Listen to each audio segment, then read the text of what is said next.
Assalamualaikum warahmatullahi wabarakatuh. Hai sahabat gelar, berjumpa lagi dengan saya Susilo Ibnu Santoso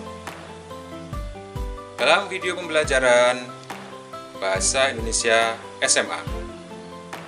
Saya yakin kalian pasti gemar membaca cerpen atau cerita pendek.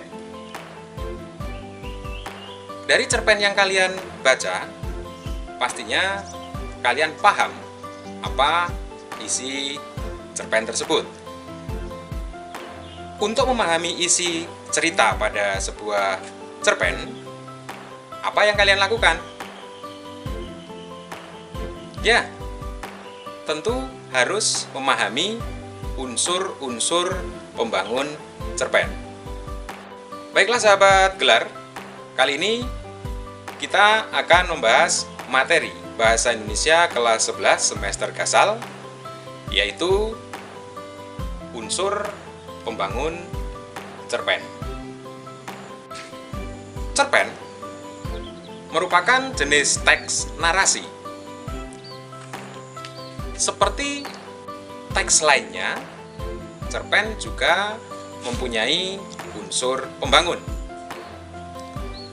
Unsur pembangun cerpen dapat dibagi menjadi dua, yakni unsur intrinsik dan unsur ekstrinsik. Sahabat gelar, unsur intrinsik disebut juga unsur dalam. Meliputi yang pertama tema atau ide pokok sebuah cerita. Yang kedua alur, merupakan pola pengembangan cerita yang terbentuk oleh hubungan sebab akibat. Berdasarkan waktunya, alur sebuah cerpen dapat dibagi menjadi tiga, yakni alur maju, alur mundur, dan alur campuran. Unsur intrinsik yang ketiga adalah latar. Latar merupakan tempat dan waktu atau masa terjadinya peristiwa dalam sebuah cerita. Latar dapat dibagi menjadi 4, meliputi latar tempat, latar waktu, latar suasana, dan latar sosial budaya. Sahabat gelar, unsur intrinsik yang keempat adalah penokohan. Penokohan merupakan gambaran jelas tentang seseorang dalam sebuah cerita. Berdasarkan perwatakannya, tokoh dalam cerpen dapat dibagi menjadi dua, yakni tokoh protagonis atau tokoh baik dan tokoh antagonis atau tokoh yang berwatak jahat. Ada dua teknik yang digunakan dalam menggambarkan karakter tokoh dalam sebuah cerpen. Yang pertama adalah teknik analitik atau secara langsung, dan yang kedua adalah teknik dramatik atau secara tidak langsung. Unsur intrinsik yang kelima adalah sudut pandang.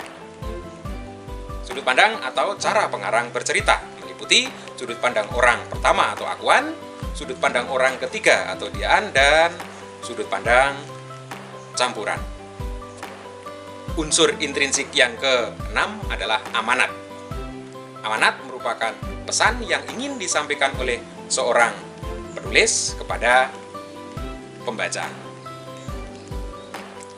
Sahabat gelar, unsur pembangun cerpen yang kedua adalah unsur ekstrinsik atau disebut juga unsur luar.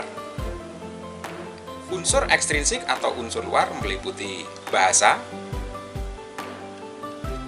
latar belakang pengarang, dan nilai-nilai yang terkandung di dalam sebuah cerita. Nilai-nilai yang terkandung dalam sebuah cerita antara lain nilai religi, patriotisme, moral, dan sebagainya. Sahabat gelar, demikian tadi pembahasan kita pada kali ini. Semoga dapat bermanfaat bagi sahabat gelar semua. Sahabat gelar, gemar belajar, pasti pintar. Wassalamualaikum warahmatullahi wabarakatuh.